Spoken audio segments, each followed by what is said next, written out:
সুপ্রিয় সপ্তম শ্রেণীর শিক্ষার্থীবৃন্দ, আসসালামু আলাইকুম and welcome to আরকে English care. আজকের ভিডিওতে আমি আলোচনা করব তোমাদের সপ্তম শ্রেণীর ইংরেজি বইয়ের ইউনিট 6 লেজার, এখান থেকে listen 3 what are they doing. তো আজকের ভিডিওতে আমি সম্পূর্ণ লেসনটি আলোচনা করব, তাই বুঝতেই পারছো ভিডিওটি তোমাদের জন্য কতটা গুরুত্বপূর্ণ হতে যাচ্ছে। তো প্রিয় শিক্ষার্থীরা, এখানে প্রথমেই 4টা ছবি দেখানো হয়েছে এবং এখানে বলেছি দেখো, work in groups, look at the pictures and talk about what the boys and girls are doing. এটি একটি দলগত কাজ এবং বলেছে ছবিগুলোর দিকে তাকাও এবং এখানে ছেলে ও মেয়েরা কি করছে সেটা বলো। তো এখন 1 নাম্বার পিকচার আমরা দেখতে পাচ্ছি যে একটি মেয়ে কম্পিউটার অপারেট করছে, কম্পিউটার ব্যবহার করছে, এবং বি নাম্বার পিকচার আমরা দেখতে পাচ্ছি যে একদল ছেলেরা ফুটবল খেলছে, এবং সি নাম্বারে দেখতে পাচ্ছি যে একটি ছেলে টিভি দেখছে, এবং ডি নাম্বারে দেখতে পাচ্ছি যে দুটি মেয়ে একটি খেলা খেলছে। তো প্রিয় শিক্ষার্থীরা, এই 4টা ছবিতে আমরা যেগুলো দেখতে পেলাম, তো এরপরে এখানে বলেছে দেখো, অর্থাৎ 4টা প্যারাগ্রাফ দেওয়া রয়েছে, এই 4টা প্যারাগ্রাফ হচ্ছে মিল করতে হবে অর্থাৎ ছবির সাথে। যেমন এখান থেকে 1 নাম্বার এ নাম্বার যে পিকচারটি রয়েছে এর সাথে এখান থেকে কয় নাম্বার প্যারাগ্রাফ মিলে সেটাকে আমাদের মিল করতে হবে। তো দেখো এখানে বলেছে young children play this game on the ground, অর্থাৎ ছোট শিশুরা মাটিতে খেলাটা খেলে। The ground is marked by a set of joint squares, অর্থাৎ মাটিতে কিছু সংখ্যক বর্গাকৃতির রেখা আঁকা হয় এবং এটাকে একসাথে জয়েন করা হয়, তারপরে এই খেলাটা খেলা হয়। যেমন করে তোমরা ঠিক এই ছবিতে দেখতে পাচ্ছ যে কিছু স্কোয়ার কিছু চিহ্ন রয়েছে মাটির উপরে এবং তারপরে খেলছে। তো এটাকে আসলে এক এক অঞ্চলের স্থানীয় ভাষায় এক একটা খেলা বলা হয়। আমরা আসলে বরিশালের মানুষ সাধারণত এটাকে চারা খেলা বলা হয়। তো এরপর দেখো, each child throws a stone into a square, অর্থাৎ প্রত্যেকটা শিশুই এই যে বর্গাকৃতির যে চিহ্ন রয়েছে এর মধ্যে স্টোন বা কোনো চারা এটাকে নিক্ষেপ করে।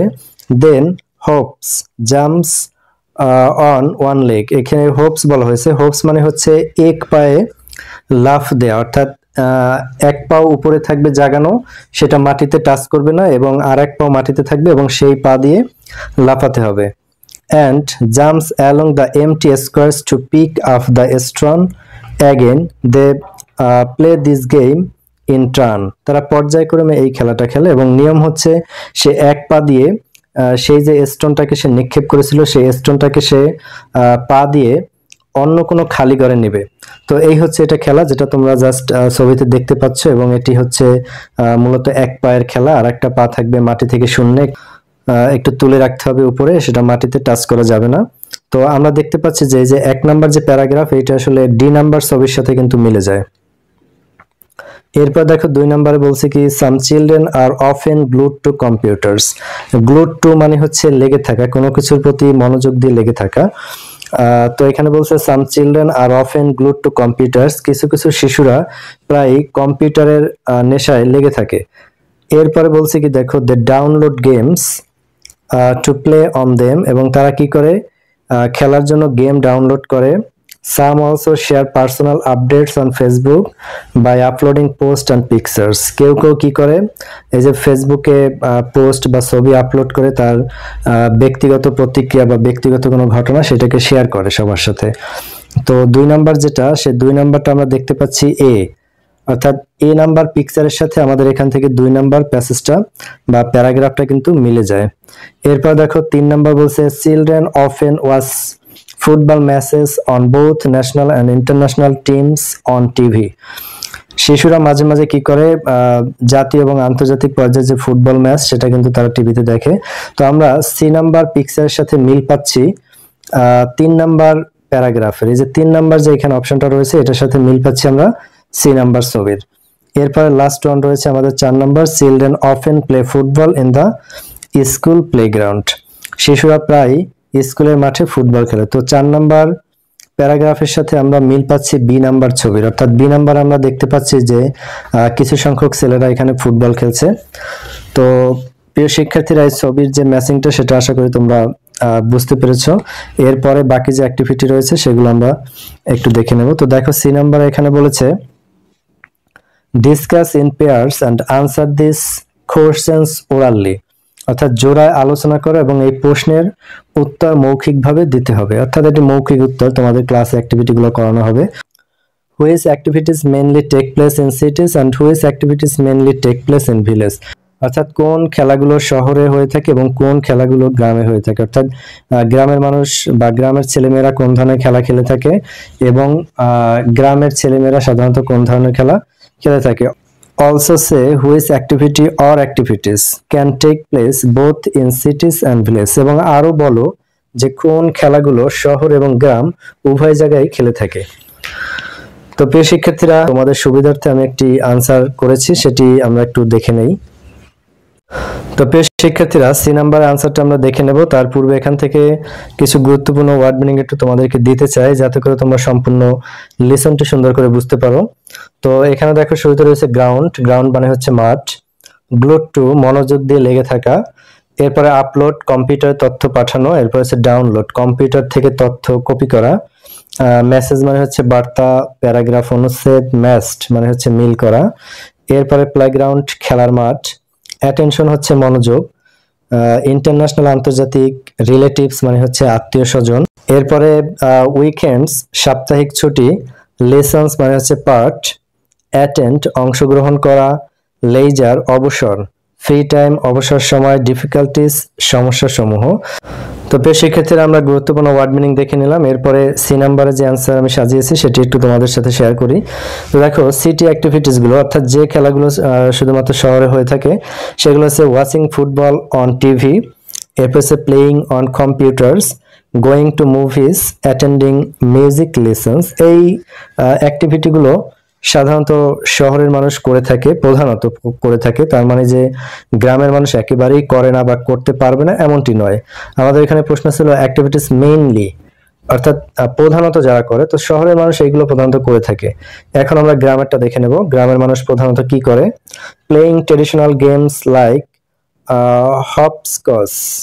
সাধারণত ঐতিহ্যবাহী কিছু খেলা খেলে এবং এই খেলাটার নাম হচ্ছে হপস্কচ, যেটা আমরা দেখেছিলাম একটু আগে, যে চারা খেলা, অর্থাৎ দুইটা মেয়ে যে মাটিতে স্কয়ার আকৃতির বক্স একটার সাথে আরেকটা যুক্ত করে যে এক ধরনের খেলা খেলছিল এক পায়ের উপর ভর করে, সেই খেলাটা আসলে ইংরেজিতে বলা হয় হপস্কচ।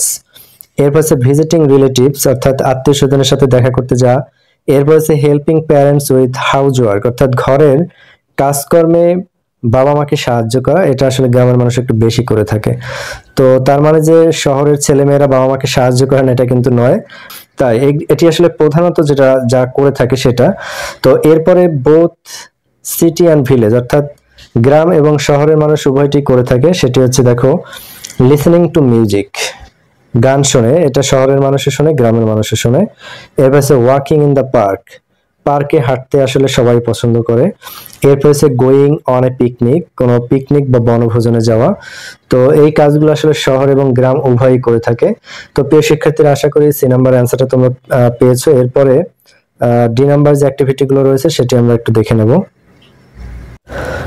এরপরে ডি নাম্বার আমাদের একটি নির্দিষ্ট কাজ রয়েছে। এখানে বলেছে ওয়ার্ক ইন গ্রুপস, দলে কাজ করো। Here is a list of children's activities. এখানে শিশুদের কর্মকাণ্ডের কিছু তালিকা দেওয়া রয়েছে। Which of them are free time or leisure activities and which are not, অর্থাৎ তোমাকে বাছাই করতে হবে এইখানে কোনগুলো আমরা লেজার বা অবসর সময় করে থাকি এবং কোনগুলো লেজার বা অবসর সময় করি না, সেই কাজগুলো তোমাকে বাছাই করতে হবে। হোয়াই আর দে সো, এবং এগুলো কেন এমন, অর্থাৎ কেন আমরা এগুলোকে অবসর সময় করে থাকি বা কেন আমরা অবসর সময় করি না, সেই কারণটাও কিন্তু বলতে হবে তোমাকে। এরপরে ই নাম্বারে এখানে 4টি প্রশ্ন রয়েছে, প্রশ্নগুলো আনসার আমরা দেখে নেব। এখানে প্রথম প্রশ্ন করেছে what free time or leisure activities do you do, অর্থাৎ তুমি কোন ধরনের লেজার বা ফ্রি টাইম অ্যাক্টিভিটি করে থাকো, অর্থাৎ অবসর সময় তুমি কি কি কাজ করে থাকো সেগুলো। এরপরে where and with whom do you do your leisure activities, তোমার অবসর সময়ের কাজকর্ম বা লেজার অ্যাক্টিভিটিগুলো তুমি কোথায় এবং কার সাথে করে থাকো। এরপরে 3 নম্বর প্রশ্ন করেছে why do you like or dislike to do your free time activities, তুমি কেন তোমার অবসর সময় কর্মকাণ্ড করতে পছন্দ করো বা অপছন্দ করো। এরপরে 4 নম্বর প্রশ্ন করেছে do you face any problem or difficulties in doing your leisure activities, তুমি তোমার লেজার অ্যাক্টিভিটিস করতে গিয়ে কোনো সমস্যা সম্মুখীন হয়েছে কিনা বা কোনো সমস্যার সম্মুখীন হও কিনা এটা জানতে চেয়েছি। তো প্রিয় শিক্ষার্থীরা, ডি নাম্বার এবং ই নাম্বারের যে আনসার এটা আমরা এখন একটু দেখে নেই।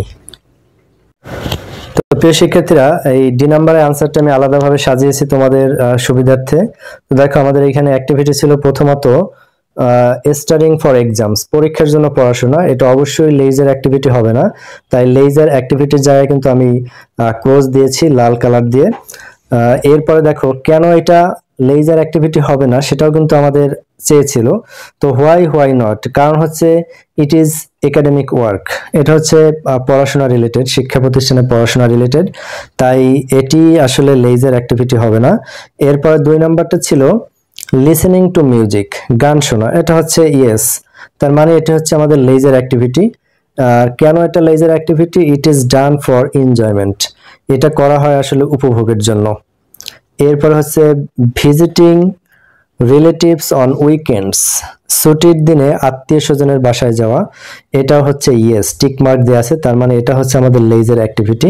কিন্তু কেন লেজার অ্যাক্টিভিটি? এর কারণ হচ্ছে it is relaxing and social, এটা হচ্ছে রিল্যাক্সিং এবং সামাজিক, তো এই কারণে। এরপরে দেখো, পরবর্তী হচ্ছে অ্যাটেন্ডিং মিউজিক লিসন্স, অর্থাৎ কোনো গান শোনার অনুষ্ঠানে অংশগ্রহণ করা, এটি হচ্ছে লেজার অ্যাক্টিভিটি। নো, কেননা দেখো, why not, it is more like formal learning, এটি হচ্ছে তোমার একটি আনুষ্ঠানিক শিক্ষা। অর্থাৎ ধরো তুমি গান শিখতেছো, এখন সেই গান শেখার যে ক্লাস হচ্ছে সেখানে তুমি অ্যাটেন্ড করেছো, তো সেইটা কিন্তু অবশ্যই লেজার অ্যাক্টিভিটি হবে না, কারণ কি এটাও তোমার একটা পড়াশোনার মধ্যেই পড়ে। এরপরে দেখো, রিডিং স্টোরি বুকস, গল্পের বই পড়া, এটি হচ্ছে ইয়েস, কারণ এটি হচ্ছে লেজার অ্যাক্টিভিটি, কারণ অবসর সময় অনেকেই গল্পের বই পড়তে পছন্দ করে। আর কেন এটি লেজার অ্যাক্টিভিটি? এর কারণ হচ্ছে ইট ইজ ডান ফর প্লিজার, এটা আনন্দের জন্য করা হয়ে থাকে। এরপরে দেখো, গোয়িং টু মুভিজ, এটিও হচ্ছে আমাদের লেজার অ্যাক্টিভিটি, কারণ কি it is a fun activity, এটা একটা আনন্দের কাজ, অর্থাৎ অবসর সময় মুভি দেখতে যাওয়া কিন্তু আমাদের অনেকেরই ভালো লাগে। এরপর দেখো, helping parents with house work, বাবা মাকে ঘরের কাজে সাহায্য করা, এটা আসলে লেজার অ্যাক্টিভিটি না, ইট ইজ এ রেসপন্সিবিলিটি, এটা হচ্ছে আমাদের দায়িত্ব। তো কেন এটি লেজার অ্যাক্টিভিটি না সেটিও কিন্তু আমাদের লিখতে হবে, এবং কেন এটি লেজার অ্যাক্টিভিটি সেটিও কিন্তু আমাদের লিখতে হবে। তো সেই কলামটা কিন্তু আমরা একেবারে এই পাশে সাজিয়েছি। তো এটি আসলে নো দিয়েছি আমরা, তো যেহেতু নো দিয়েছি তার মানে এটি লেজার অ্যাক্টিভিটি নয়। তাহলে এটি কেন লেজার অ্যাক্টিভিটি নয়? Because it is a responsibility. এরপর দেখো, going on a picnic with family or friends, এটি আসলে আর লেজার অ্যাক্টিভিটি, তো it is a recreational activity. তো কেন এটি লেজার অ্যাক্টিভিটি? এর কারণ হচ্ছে এটা একটা বিনোদনমূলক কর্মকাণ্ড। এরপর রয়েছে দেখো, walking in the park on holidays, অর্থাৎ ছুটির দিনে পার্কে হাঁটা, এটাও হচ্ছে আমাদের লেজার অ্যাক্টিভিটি, তাই এখানে টিক মার্ক দিয়েছি। এরপর দেখো, কেন এটি leisure activity? It helps relax and refresh, এটা আমাদেরকে রিল্যাক্স এবং সতেজ হতে সহায়তা করে।